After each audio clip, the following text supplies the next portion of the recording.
자, 이게 중요한 개념이 나오는데요.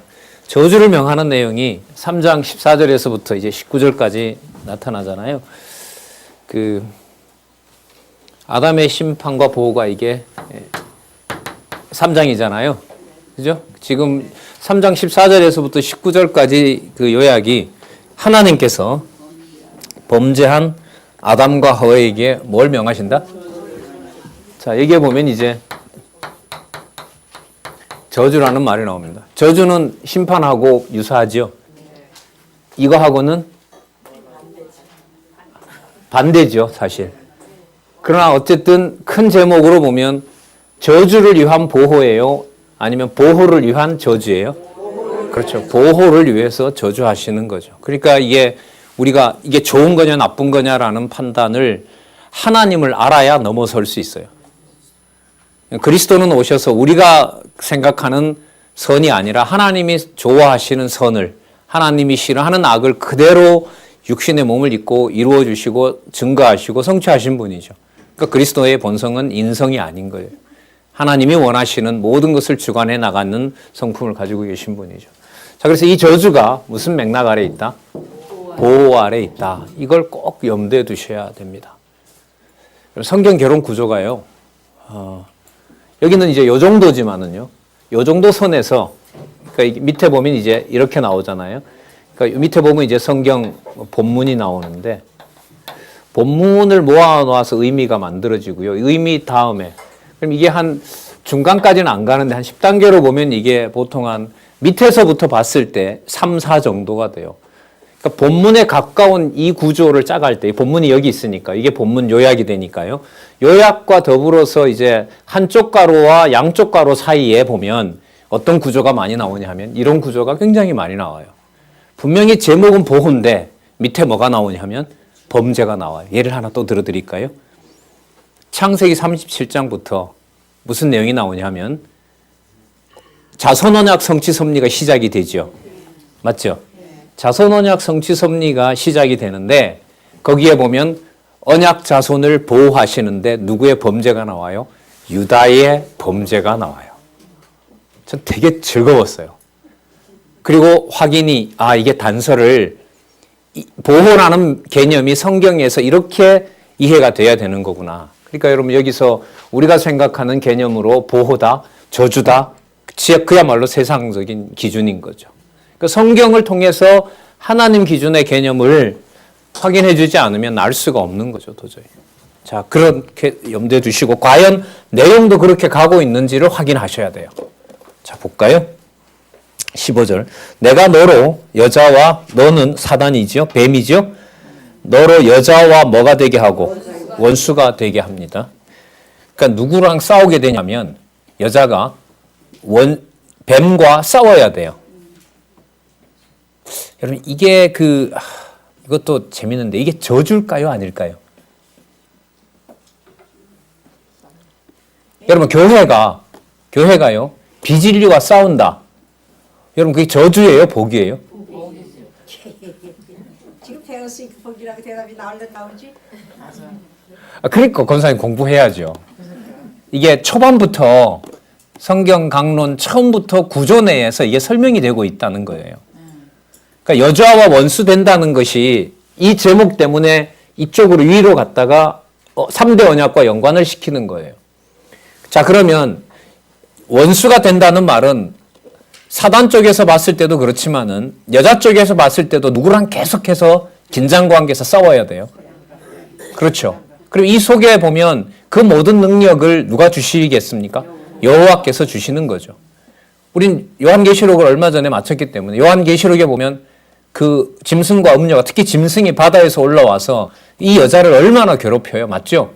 하나님의 교회가 서지 못하도록 얼마나 괴롭습니까? 그때 하나님께서는 땅을 갈라서 보호를 해버리고 그런 내용을 염두에 두시면은 이 내용의 중요성을 또 한번 생각하게 돼요. 그러니까 이 저주라는 말을 단순히 우리가 생각하는 다 끝을 내고 없애버린다 이런 의미가 아니에요.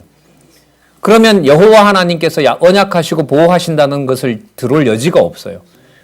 그래서 저희들이 좀 취약한 것 중에 하나가 뭐냐면 강론집 1권 특히 앞부분에 나타난 그 하나님의 언약 섭리 가운데 1장에서부터 3장까지 특히 이제 더 좀 넓게 보면 11장까지를 구조적으로 이해하는 것이 취약해요.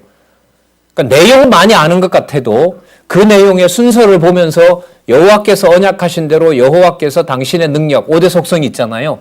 그래서 저희들이 한 3장쯤 가면 이제 눈에 들어와요. 전능성. 오늘도 당장 전능성 나오죠. 예, 하나님께서 언약을 안 해주셨으면 아담이 먹을 일이 없는데 하나님께서 그냥 그 법을 세워놓고 아담을 누구한테 맡긴 거예요? 사단한테 맡긴 거죠. 아담이 범죄했기 때문에 맡겼어요? 아니잖아요. 그냥 맡겨요. 맡깁니다.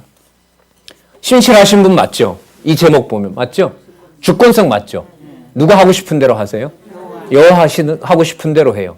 에덴 동산 만들어놨던 뭐하러 그렇게 또 그 타락하게 만들어요? 험한 것 같아도 지금 내용을 여러분 당장 보시는 것처럼 그냥 여자가 당하는 것이 아니라 누구와 싸워야 되는, 뱀과 싸워야 되는 관계로 들어갑니다. 그러니까 누가 싸우게 하시는 거죠? 여호와께서 살아계셔서. 그게 바로 허무한 것 속에서 누가 살아계신 거예요? 여호와께서 살아계신 거죠. 그럼 그게 자비성이에요. 누구의 이름을 알게 하시는 것이. 그렇죠. 여호와의 이름을 알게 하는 것이죠. 남편과 더불어 싸우면서 자기들이 한 몸이고 누구로부터 나왔다? 아버지로부터 나왔다는 사실을 알게 되는 거죠. 그러니까 교회가 여러분 투쟁하고 투쟁의 맥락에서 보시면 히브리서부터 요한 1, 2, 3서까지 얼마나 교회가 어렵습니까? 당시에로 보면 로마 교회가, 로마 제국이 지금으로 보면 온갖 세속주의가 하나님의 교회를 그냥 두질 않죠. 요즘 자담회 신문 보시지만은 온갖 모든 세상 그 지식이 총동원돼서 창세기서부터 계시록까지를 어쨌든 전부 문서로 다 찢어 놓으려고 그런 영적 투쟁 시대에 여러분들과 제가 지금 앞부분을 2장 4절부터 나온 때부터는 제2문서 여호와가 나오니까요. 여호와가 영어 알파벳으로 J로 시작하거든요. 지호바. 거기서부터는 제2문서고 하나님이라는 말씀이 나오는 그 개념이 나오는 1장 1절은 엘로힘이기 때문에 이 문서고 그러니까 문서 다른 것들을 후대에 막 모아놨다. 그게 여러분 지금 일반적으로 사람들에게 알려져 있는 그럼 그렇지 성경이 무슨 다 똑같은 글자지 뭐 어떤 글자가 더 성스럽고 말도 안 되는 소리지 하면서 신학계 내에서도 다 찢어진 상태에 저희들은 이렇게 하나하나 여호와 중심으로 확인해 가고 있는 겁니다. 자, 여자와 원수가 된다고 했죠. 뿐만 아니라 누구도 너의 후손도 누구의 후손과? 여자의 후손과 원수가 돼야 돼요. 싸워야 돼요. 싸우게 하시겠다는 거죠. 그러니까 어떻게 보면 이런 거겠죠. 일방적으로 당한 거잖아요. 여자가. 누구한테? 뱀한테. 그 사기 당한 거 아니에요. 그래서 범죄한 거 아닙니까? 갚아야죠. 가만두면 안 될 거 아니에요. 하나님께서 만들어 놓은 구조는 싸우라 그럼. 싸우게 하시고 그야말로 투쟁하게 하시는 거죠. 그 다음에 잘 보세요. 여자의 후손은 내 머리를 뭐하게 할 것이다? 여러분 이 내용에 나오죠. 여러분 이렇게 보면 아직은 안 나왔지만 하와 입장에서 보면 사단의 머리를 상하게 한 거니까 하와는 저주받은 거예요? 복받은 거예요? 이 말로 보면 그러니까 사단으로 보면 사단이 뭘 받은 게 맞아요. 끝에 가서 그렇죠. 머리를 상하게 된 거니까 여러분 이건 그 57페이지의 그 신학적 해석을 좀 먼저 볼게요. 16절 그 신학적 해석을 예수 그리스도와 연관을 시켜 놓거든요. 밑에서부터 7번째 줄부터 볼게요. 아담이 오실 자의 표상이라면 찾으셨죠? 네. 여자인 하와는 예수 그리스도의 신부인 무엇의 표상이다? 여러분 그러면 여러분 우리 히브리서부터 시작해서 요한 1, 2, 3서까지의 근거 구절이 이게 돼요. 여자의 머리를 상하게 될 것이다. 누구와 싸우게 된다? 여자의 후손인 교회와 사단과 뭐 하게 된다? 싸우는 거죠. 세속주의와 싸우고요. 유대주의와 싸우고요. 세속주의와 싸우고 적그리스도와 반드시 싸우게 되어 있어요. 그 교회는 이런 면에서 물리적으로 봤을 때 소란스러워야 돼요. 여러분 예수님 가시는 곳곳마다 여러분들 전잔하게 안정되게 사람들이 아멘 할렐루야로 했어요? 아니면 가는 곳마다 평지풍파가 일어났습니까?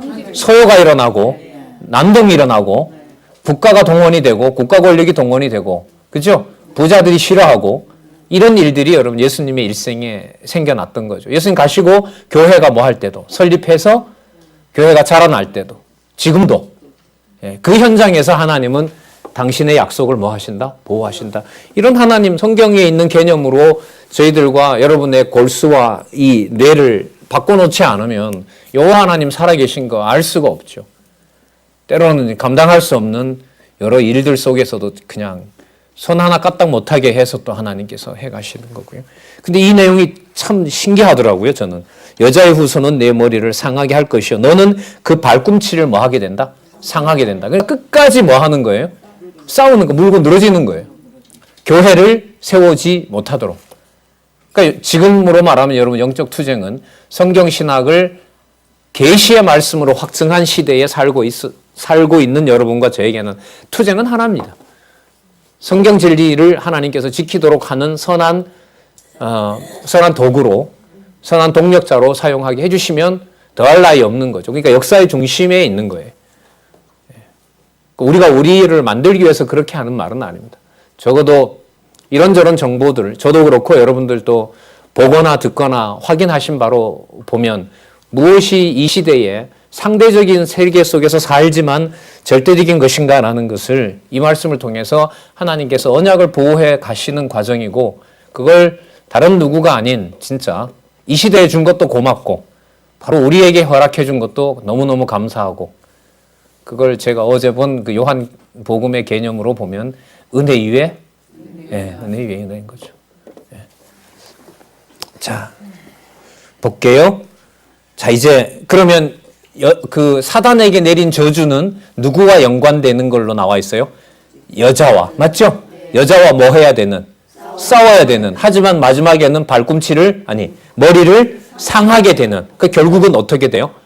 배로 다니고 세상을 종신토로 흙을 먹는 일을 벌리면서 결과적으로 가서 뭐 하게 되는? 망하게 되는 거죠. 그러면 사단에 대해서, 뱀에 대해서 뭐가 맞습니까? 저주가 맞죠. 저주가 맞습니다. 그럼 잠언의 요절 떠오르시죠? 악인도 악한 날에 악하게 쓰려고 만들어 놨다. 이게 주권성이죠. 자, 16절 이제 여자에게 볼게요. 또 여자에게 이르시되 내가 잉태하는 고통을 크게 더하리니. 잉태한다는 말은 자손 언약이 유지되는 걸까요? 보호되는 걸까요? 없어지는 걸까요? 그럼 이것도 저주가 아니네. 그러면 무슨 정리가 필요하냐면요. 심판하는 일이 무엇을 보호하는? 언약 자손을 보호하는 방법이에요. 그래서 여러분들 모든 것이 합력하여 뭘 이룬다? 이익을 말하는 거죠. 이걸 빼면은 안 돼요. 빼면은 무슨 일이 생기냐면 자기 좋은 것으로 밖에 생각을 안 해요. 하나님 다 하신다는 말이 뭐예요? 다 자기 좋을 대로 편하게 생각하는 거잖아요. 사단이 그걸 제일 좋아하죠. 성경의 구절과 양식 없는 상태에서 내 좋을 대로 나를 변명하는 걸 사단이 제일 좋아합니다. 꼭꼭 채워 넣으셨으면 좋겠어요. 그렇게 되면 말씀에 나타난 사건을 누구 중심으로? 여호와 중심으로, 내 중심에서 그걸 확인해 나가는 것이 여러분들과 저에게 일용할 양식입니다. 제가 지금 저도 한 30년 됐는데요. 30년 넘었는데 감사한 게 교회에 이른바 좋은 일이건 나쁜 일이건 특히 이제 사경회 과거에는 1년에 2차례 했습니다만은 제가 말씀운동을 접한 다음에는요. 어떤 일과 어떤 일을 겪을 때마다 어떤 행사 끝에 보면 빨리 가서 성경을 좀 확인해야 되겠다는 마음을 아직까지 주는 게 굉장히 감사해요. 저로서는 안 볼 수가 없는 상황도 어떨 땐 감사하고요. 막 이렇게 집중할 수 없고 그 다음날 같이 여러분들과 성경을 확인해야 되고 성경 신학을 확인해야 되는 그런 시간이 오는 게 너무너무 감사할 때가 많았습니다. 사실 여러분 다 겪으셨지만은요. 이런저런. 그래서 제가 저자보고 하루는 여쭈어봤어요. 뭐라고 했지? 이 상황에 무슨 연구가 되고 책을 쓸 수 있냐고 제가 막. 그러니까 저자가 뭐라고 하냐면 오늘 아침 뉴스 봤냐고 그러더라고요. 무슨 뉴스요? 그러니까 하나님 돌아가셨다고 그러던데.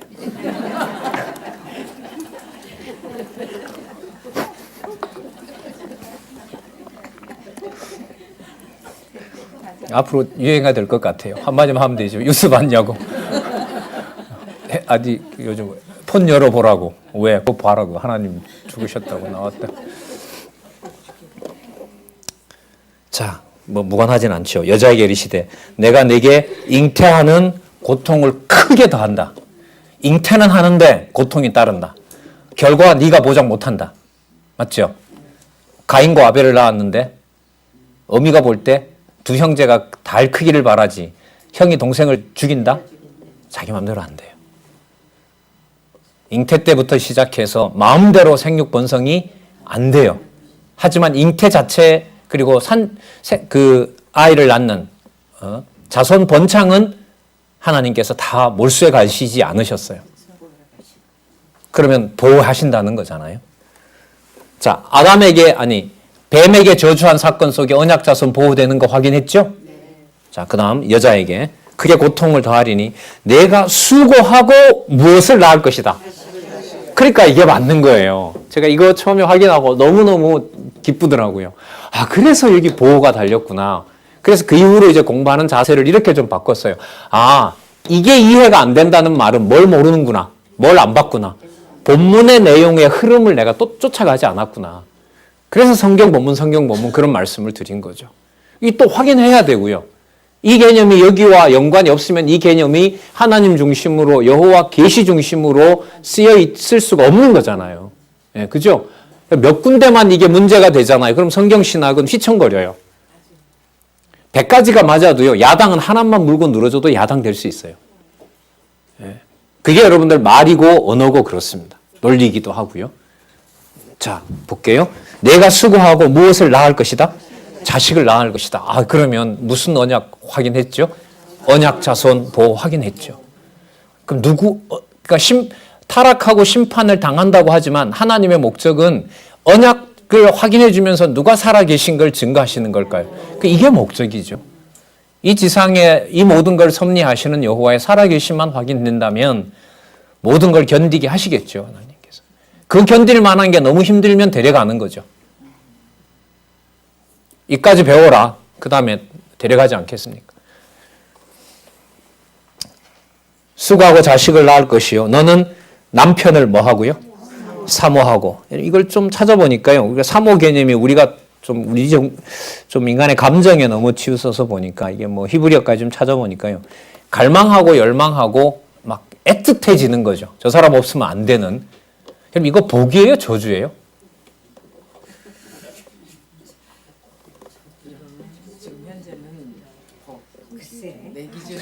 여러분, 그 남편에게 갈망과 열망이라는 게 기분 좋을 때와 기분 나쁠 때가 다르죠. 기분 좋을 때는 뭘 갈망합니까? 나랑 같이 영원히 같이 살자 이거죠. 그 다음에 기분 나쁠 때는 제발 좀 없어져라 뭐 이런 거죠. 근데 여러분 이 여자가 남편을 그 갈망하고 열망하고 사모하게 된다는 건데요. 여러분 이 번역이 여러 이 영어 번역들이 좀 분분해요. 뭐냐면 너는 남편을 다스리고자 한다. 왜 뒤에 말하고 맞추어서 남편은 너를 다스린다 이렇게 나오거든요. 그러니까 이 사모한다라는 것에 대한 해석이 분분한데 어쨌든 사전적인 의미로 보면 남편이 필요하지 않으면 안 돼요. 자기가 싫든 좋든 싫어도 있어야 되고 좋아도 없어야 되는 존재예요. 계속해서 필요한 뭔가를 갈망하고 열망하는 대상이 돼요. 그럼 그게 복일까요? 저주일까요? 인간사로 돌아오면 우리가 백하는 거고요. 본질로 들어가야죠. 3대 언약에 이루어지는 과정으로 보면 누가 누구로부터 나옵니까? 아담이 하와로부터 나옵니까? 여자가 남자로부터 나옵니까? 아니면 남자가 여자로부터 나옵니까? 그렇죠. 남자가 여자로부터 나오는 것이 아니라 여자가 남자로부터 지음 받았기 때문에 하와가 갈망하는 것은 자손 언약이 계속해서 유지되도록 여자로 하여금 기도하게 하는 내용입니다. 이게 남존여비가 아니에요. 여러분 이렇게 되어야 신부인 교회가 누구 없이는 못 살겠다고 아우성치게 돼요. 신랑인 그리스도 없이 못 살겠다고 여러분 기도하게 되는 거죠. 이 약속인 거죠. 그러니까 아까 여러분 그 해설 한번 더 읽어볼게요. 밑에서 6번째 줄. 그러므로 교회가 지상에 머무는 동안 해산의 수고를 하며 아까 우리 읽어봤죠. 신랑 대신 예수 그리스도를 뭐하고 사모하고 머리 대신 예수 그리스도의 통치를 받게 될 것에 대한 예언적인 계시 내용인 겁니다. 계시 내용이라는 말은 하나님 살아 계신 것을 확증해 주신다는 거죠. 그게 남편 입장에서 보면 나한테 좋은 말을 하건 나쁜 말을 하건 간에 방식의 차이가 있을 뿐이지 저쪽에서 아주 극단적인 언어를 사용해서 나한테 달려들더라도 무엇에 대한 확증이라고요? 그리스도의 교회가 누구에 대한 신랑 대신 그리스도를 사모하게 하는 절차와 방법인 거죠. 이 정도 그 수준을 가지고 살면 거의 성인군자일 것 같아요. 그죠? 여자의 모든 걸 다 받아내면서 거기서 누구와 누구의 관계를 생각한다? 그리스도와 교회의 관계.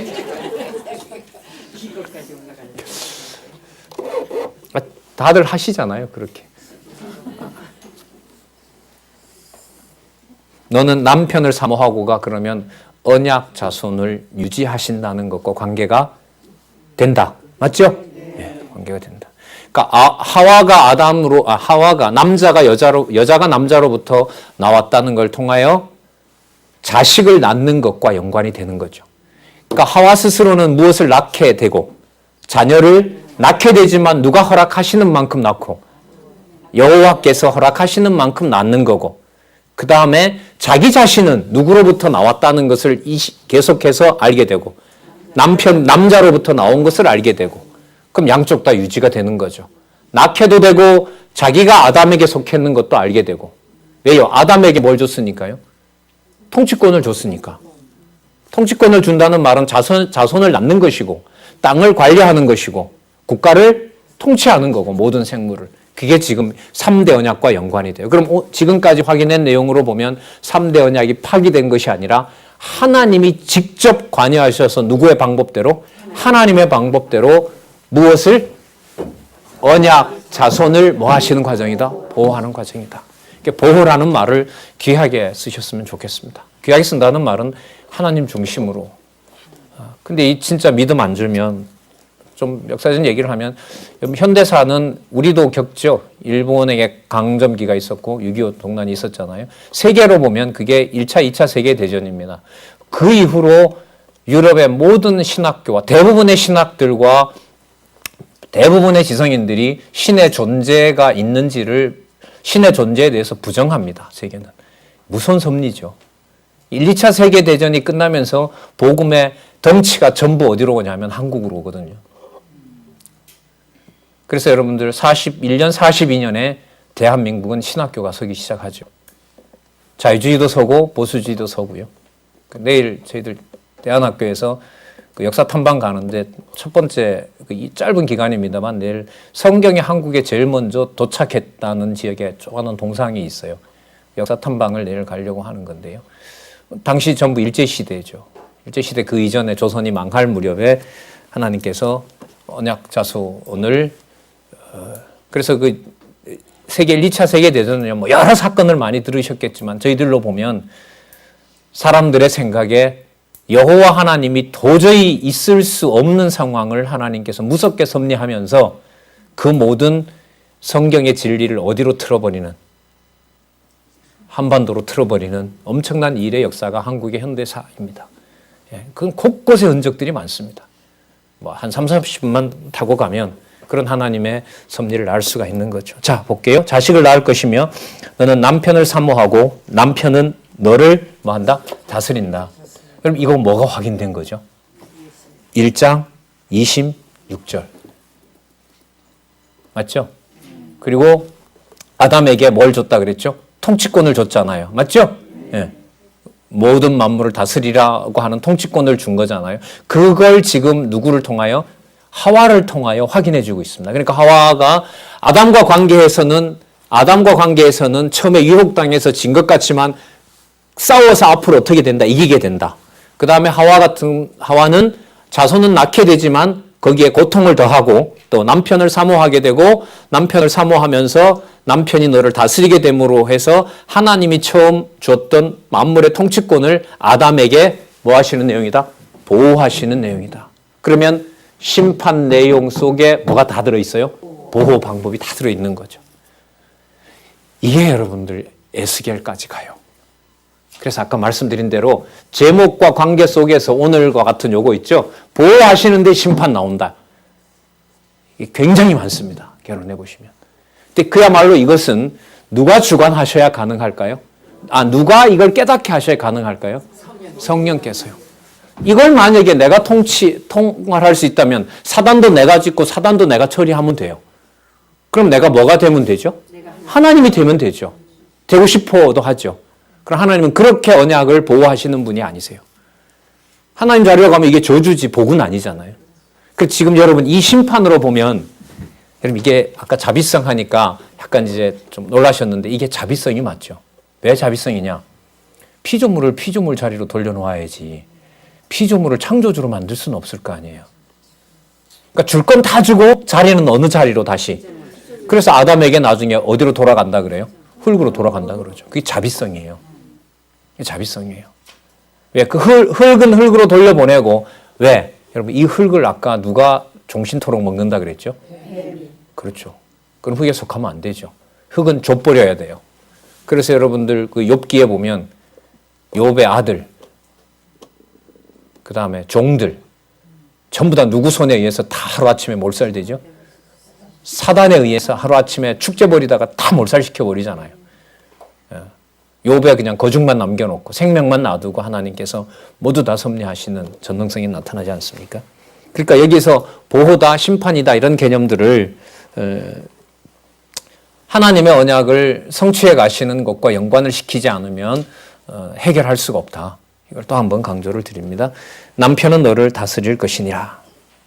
1장 26절, 28절에 라다라는 말입니다. 그것이 이제 성취된 개념이라고 보시면 되고요. 자, 이제 아담에게 오죠.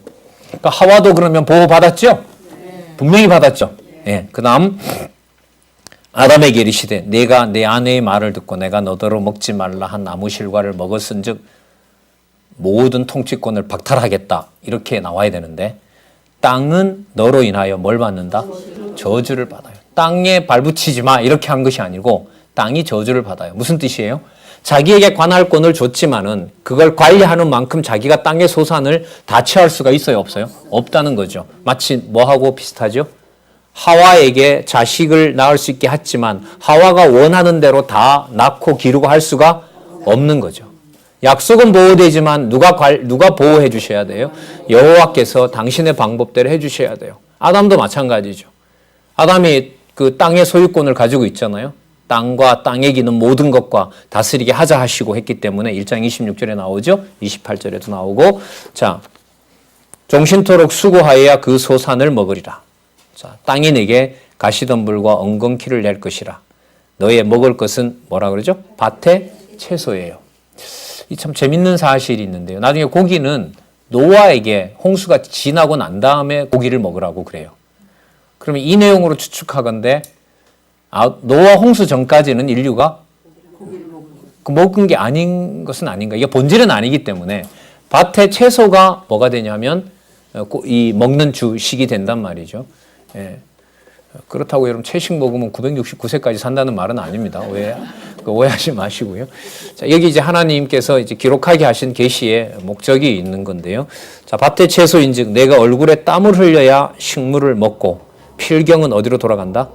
흙으로 돌아가니 그 속에서 내가 취함을 입었습니다. 여러분 지난번 도표 설명할 때 이때 흙이라는 게 단지 뭐 이런 것이 아니라 타락하기 전에 흙이라고 하는 것은 생명과 연관되어 있는 거죠. 여러분 흙이라든지 물이라든지 뭐 공기라든지 이게 전부 다 생명과 직결되는 거라면 흙으로 돌아간다고 했는데요. 이게 지금 이 맥락에서 보면 제가 자꾸 신경이 쓰이는 게 이걸 볼 때 아까 14절에 보면 사단이 배로 다니고 종신토록 뭘 먹는다 그러죠? 흙을 먹는다라고 해서 그래서 아까 욥기에도 들었지만은 세상 권세가 마지막 특히 여러분들 나중에 천년왕국까지 하나님께서 누구한테 맡겨버려요? 사단한테 나중에 맡겨요. 그 흙에 대한 그 세상 지배권에 대한 것을 우리가 진짜 놀랍고 상상하기에도 무서운 지경까지 하나님께서는 땅의 지배권을 짐승과 그 사단에게 맡긴다는 거죠. 그 말은 이거하고 똑같죠. 언약을 여호와께서 수립하셨기 때문에 여호와께서 해주지 않으면 언약은 지켜지지 않는다는 겁니다. 줬으니까 이젠 내가 하면 좋겠다는 건데 그런 구도가 아닙니다. 언약은. 마찬가지죠. 성령께서 교회를 세우셨고 세우신 다음에 교회는 내가 관리해야 된다. 그 발상 자체가 어리석은 거죠. 어리석은 거죠. 무익한 종으로 써준 것에 고마움을 모르고 거기에 무언가를 덧붙여야 되고 또 그렇게 덧붙여야 뭔가 하나님이 좋아한다고 조장하고 거짓입니다. 진짜 저 거짓입니다. 자, 그 흙으로 돌아가리니 그 속에서 내가 취함을 입었음이라. 자, 너는 흙이니 흙으로 돌아갈 것이니라. 우리 지난번 이게 원전 공부하면서 조금 보니까요. 참조로 그냥 들어두세요. 19절에 있는 흙하고요. 끝에 나오는 흙하고 이게 또 단어를 다르게 쓰더라고요. 다르다라는 말은 여러분들 그 좀 지나왔는데, 여러분 지난번에 우리 천지창도 도표 있죠. 천지창도 도표 중에 특징이 뭐냐면 차원은 다르지만 서로 떨어진다, 안 떨어진다. 이걸 꼭 기억하셔야 돼요. 그러니까 빛이 있지만 그 빛이 지금 있는 햇볕과 태양, 별과는 차원이 다른 부분이 있지만은 연관이 된다. 이걸 꼭 염두에 두셔야 돼요. 그 재밌는 여러분 현상이 뭐냐면 셋째 날이에요. 셋째 날은 네 번째 날에 그 태양과 달과 별이 안 나타났을 때 채소가 나잖아요. 그죠? 그 채소는 어디에 어떤 빛을 보고 자랄까요? 그러면 첫날에 1장 3절에 빛이 있으라 했던 그 빛에 의해서 묻혀서 나는 채소거든요. 아랫물 속에서 묻이 생기고 그걸 땅이라 불러요. 그 땅에서 뭐가 나냐면 채소가 나요. 그게 셋째 날이에요. 그러니까 셋째 날은 뭐와 뭐의 경계냐면 첫날의 빛에 의해서 만들어진 채소가 난 게 셋째 날이고요. 그 셋째 날은 지상에 속하는 곳이에요. 셋째 날이. 여러분 그 도표 보시면 아시겠지만 한번 다시 보실래요? 앞부분이 내용이 많지 않기 때문에 한눈에 좀 파악하시면 좋을 것 같아요. 몇 페이지에 나오나요? 40페이지 있죠? 그거 보시면은요. 그 셋째 날까지는 천상계죠. 맞죠? 아니 둘째 날까지. 네, 둘째 날까지 천상계잖아요. 근데 그 셋째 날에 보시면 셋째 날은 속하기는 천하계에 속하죠. 네, 제가 흥미로운 사실 하나요. 그 셋째 날은 천하계에 속하죠. 왜? 아랫물에서 나왔으니까. 하지만 셋째 날에 나타나는 채소는 넷째 날에 나타나는 빛으로 자라는 것이 아니라 어디에 거죠? 첫째 날 빛이 나는 거. 그러니까 셋째 날은 속하기는 어디에 속해요? 천하계에 속해요. 하지만 거기에 나타나는 채소는 어디에 공급을 받아요? 첫째 날, 그러니까 천상계에 속하는 거죠. 제가 이런 말씀 드리는 이유는 뭐냐면 하나님의 교회가요. 그리스도도 육의 몸을 입고 오셨지만은 형태로 보면 어디에 속해요? 땅에 속하죠. 그러나 우리 지난번 도표에 보시면 하나님과 인간과 세계의 관계도에 보면 무한대 표시되어 있는 하나님의 생명이 끝까지 뭐 돼요? 공급이 되죠. 맞잖아요. 그죠? 생명의 하나님의 영이 계속해서 공급이 되는 것과 똑같은 거죠. 그게 여러분 그 도표에도 나타나고 있습니다. 그러면 여러분 거기서 흙이라고 했을 때 그 흙은 햇볕이 없는 상태의 셋째 날에 나게 한 것은 참빛인 그리스도의 영광으로 드러나게 되고 자라나게 되고 또 관리가 되는 또 나중에 요한계시록의 생명수에 열리는 과실과 연관된 그 차원이라고 할 수 있죠. 어디 나옵니다. 차원은 뭐 제가 만들어낸 게 아니고요. 강론집 어디에 보면 몇 페이지인지 기억이 안 나는데 차원은 다르지만 무엇은 계속 연결된다? 하나님께서 만들어 놓은 만물들이 연관되어서 아담이 받은 뭐와 언약과 연관이 된다. 그러면 제목이 뭐가 맞냐면요. 저는 맞다고 봐요. 이거 고수해야 되는 게 맞아요. 1장 1절에서부터 1장 25절까지 창조에 대한 의미 분석의 제목이 뭐냐 하면 언약 수립의 준비. 맞죠? 뭘 보면 알 수 있다? 셋째 날 보면 알 수 있다. 예를 하나 든다면 어디에 속하게 해놓고 천하계에 속하게 해놓고 어디에 공급을 받고 자라게 되어 있다. 천상계에 공급을 받게 되어 있다. 우리 몸을 땅에 두셨지만 우리의 몸을 하나님께서는 천하계에 가둔 것이 아니라 어디에 속한 하늘에 속한 하나님의 영원한 생명을 공급받게 하고 있다. 여러분 이게 의미분석 성경 개론을 통해서 드러난 성경을 구조대로 하나님이 기록한 대로 깨닫게 하는 것과 직결된다는 겁니다. 공부하고 안 하고 문제는 지식을 쌓고 안 쌓고가 문제가 아니라 죽느냐 사느냐의 문제와 연관이 됩니다. 흙에 갇혀 있는 것이냐 아니면 흙을 공급하는 영원한 생명을 확인하는 것이냐. 예. 이제 여러분들도 다 같이 같은 주장을 하실 수 있으리라고 봅니다. 자, 어쨌든요, 흙으로 돌아갈 것이니라 아니라. 자, 이쯤에서 끝내도 되는데요. 너무너무 재밌는 사실이 3장 20절부터 24절까지 나와 있어요. 제목이 하나님의 보호. 맞죠? 기가 막히잖아요.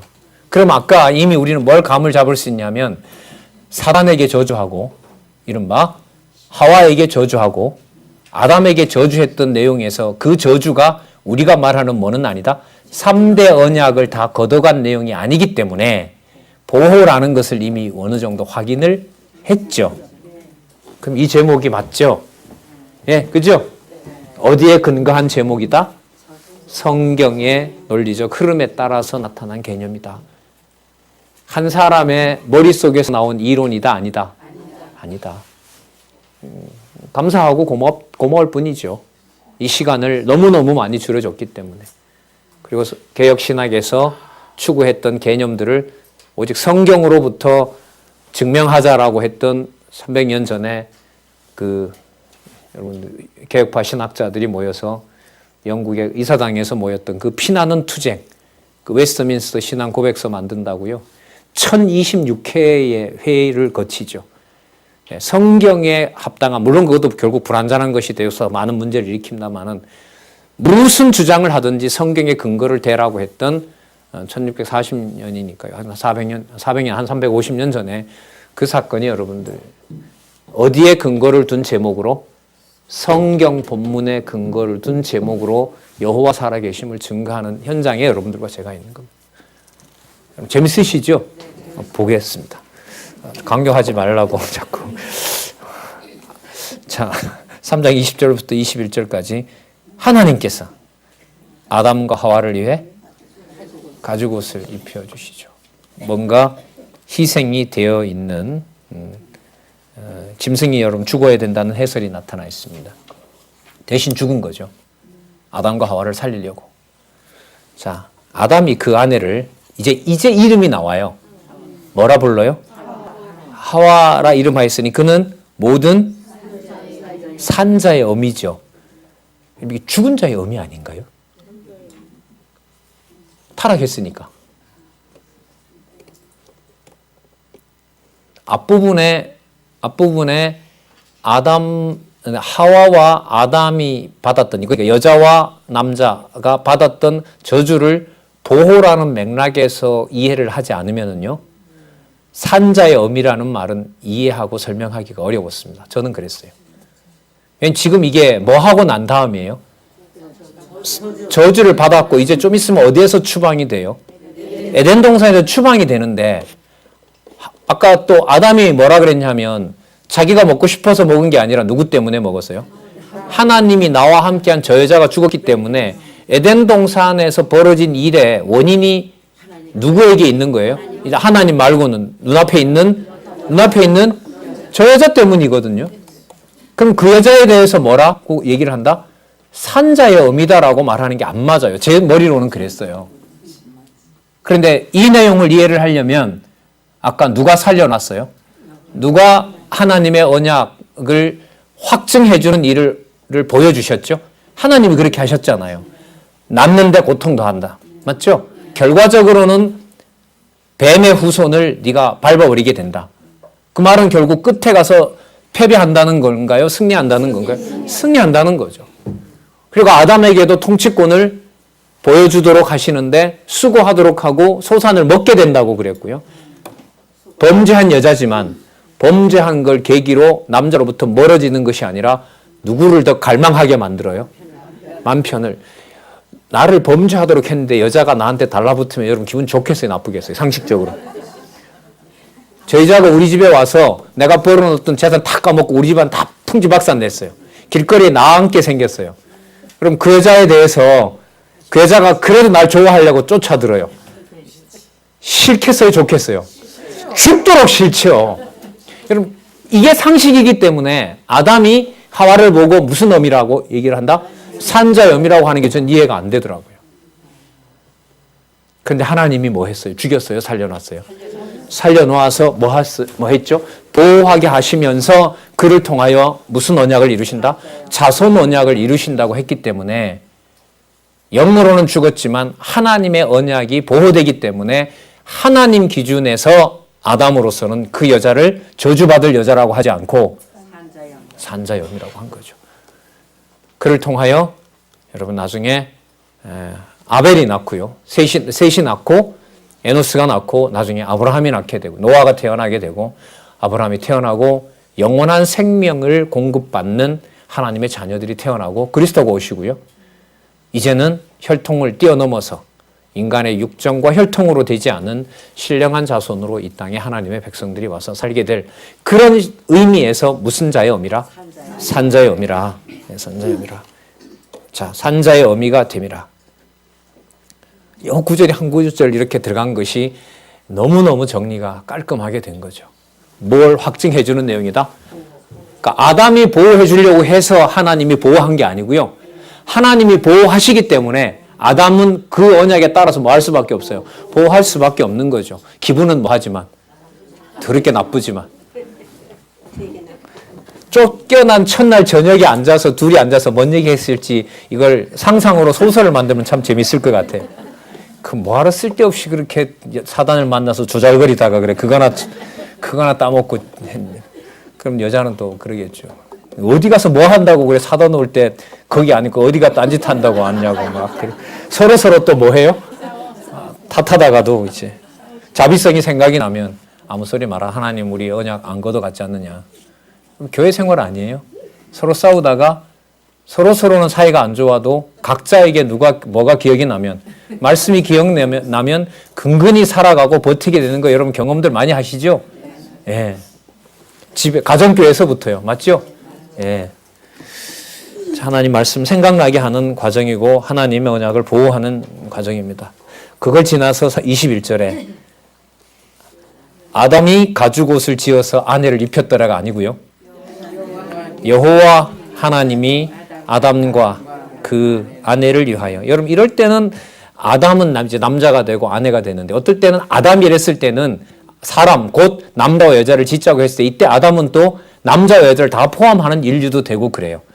그러니까 이게 뭐냐면 분리도 되고 뭐도 돼요? 한 몸도 돼요. 누구 관계 생각하면 돼요?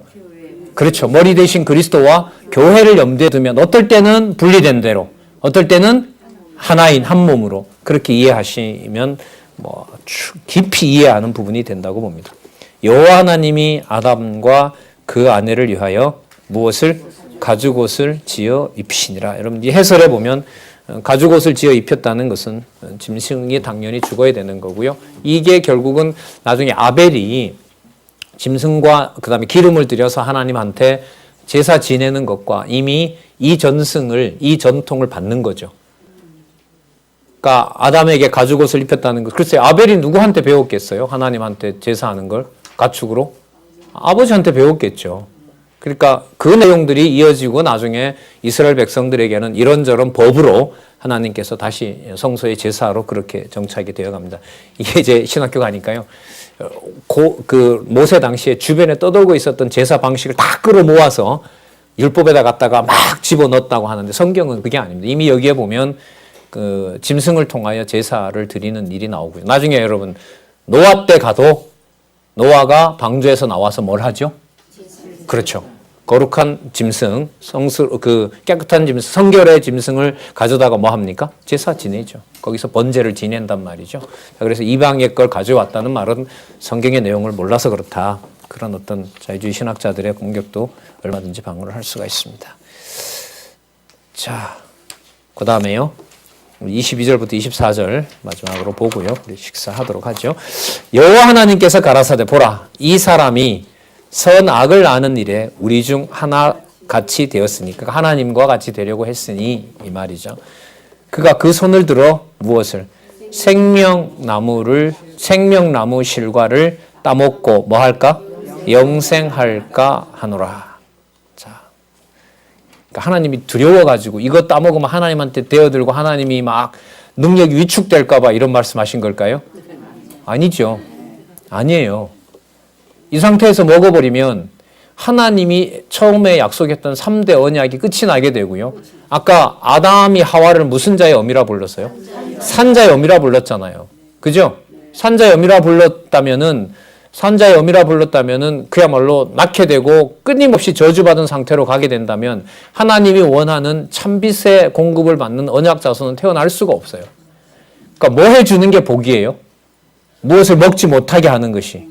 생명나무 실과를 먹지 못하게 하는 거죠. 그럼 생명나무는 못 먹느냐?